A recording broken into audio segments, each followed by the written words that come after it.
Ibu, bapak, saudari, saudara, rekan-rekan muda, dan adik-adik sekalian dimanapun kalian berada, bertemu kembali dengan saya Romo Tino SSCC di dalam catatan pesiarah. Dalam persiaran hidup kita, indahnya suatu perjanjian bukan saat kata-kata itu diucapkan dan bagaimana ritual yang dilakukan, tetapi janji itu menjadi begitu indah ketika dua belah pihak yang berjanji berkomitmen untuk mewujud nyatakan di dalam persiaran hidupnya semata-mata demi kemuliaan Tuhan dan bukan kemuliaan diri sendiri. Sebelum kita mendengarkan permenungan dari catatan pesiarah, marilah kita membuat tanda kemenangan Kristus. Dalam nama Bapa dan Putera dan Roh Kudus. Amin. Allah Bapa yang Maha Pengasih, Engkau telah mengikat dan memperbarui perjanjian-Mu dengan kami dalam diri Yesus Kristus, Putra-Mu. Mampukanlah kami untuk mentaati hukum-hukum-Mu di dalam persiaran hidup kami, bukan semata-mata untuk mendapatkan pujian, tetapi mengantarkan kami untuk senantiasa menjadi berkat dan melakukan perbuatan yang menyukakan hati-Mu. Demi Kristus Tuhan dan pengantara kami. Amin.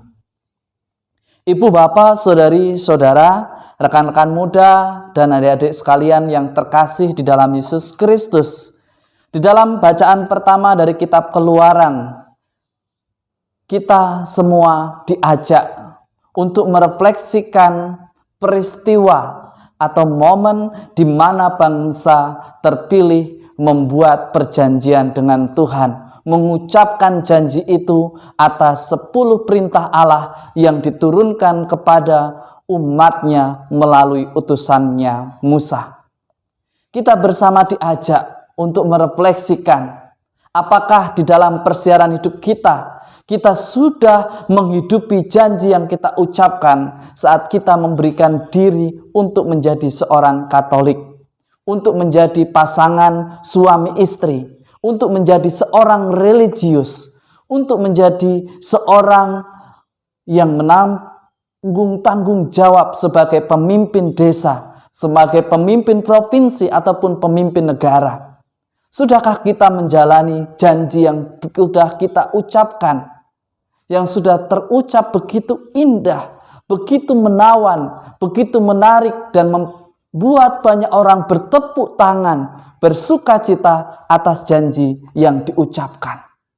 Tetapi hari ini kita bersama-sama diingatkan kembali bahwa keindahan dari sebuah janji bukan dilihat dari ritual bagaimana janji itu diucapkan, bagaimana kata-kata yang keluar begitu indah dari sebuah janji. Tetapi keindahan dari sebuah perjanjian adalah proses untuk mewujudkannya menjadi suatu kenyataan di dalam persiaran hidup kita. Di dalam bacaan Injil hari ini, dari Injil suci menurut Matius, kita diingatkan juga bahwa setiap orang memiliki tanggung jawab yang sama. Tuhan sudah memberikan firman yang sama. Tuhan sudah memberikan berkat yang sama, matahari yang sama, dunia yang sama. Tetapi bagaimana kita mau bertumbuh? Apakah kita membiarkan biji yang ditaburkan oleh Allah bertumbuh dengan lebih baik, ataukah kita membiarkan biji yang lain tumbuh menjadi sebuah kejahatan? Kita juga diajak untuk tidak mudah menghakimi, berhenti menghakimi dari apa yang kita pikirkan, tetapi mari kita belajar, mendengarkan, lakukanlah apa yang terbaik di mata Tuhan. Berbicara mengenai ilalang dan gandum, ketika tumbuh beriringan, semuanya nampak sama, tetapi yang membedakan adalah buahnya. Jika kita ingin melihat perbuatan kita berkenan kepada Allah atau tidak, jika kita ingin melihat perbuatan kita ini tepat atau tidak, kita tidak bisa melihat dari prosesnya, tetapi kita akan melihat dari hasilnya. Apakah perbuatan yang kita hasilkan ini menginspirasi orang untuk melakukan yang sama dan memuliakan Tuhan? Ataukah saat kita berhenti, kegiatan itu juga berhenti? Ataukah pada saat kita pindah, kegiatan itu tidak dilanjutkan karena kita yang selalu takut untuk regenerasi?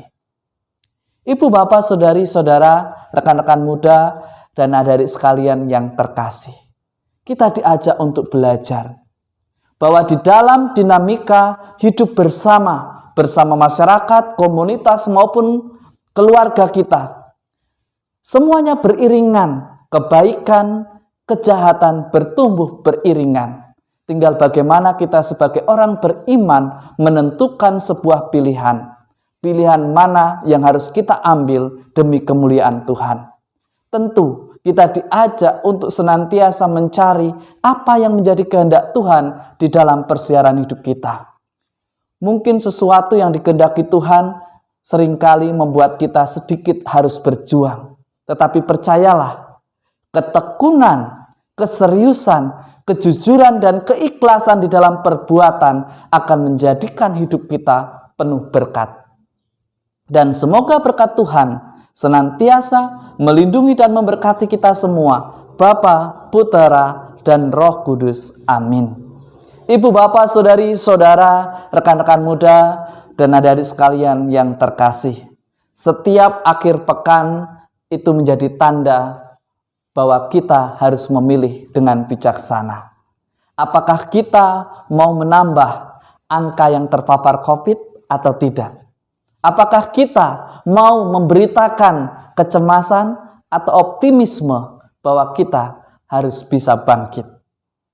Semuanya tergantung pada pilihan kita. Tetapi sebagai orang beriman, belajarlah daripadanya untuk senantiasa bertumbuh menjadi pribadi yang baik.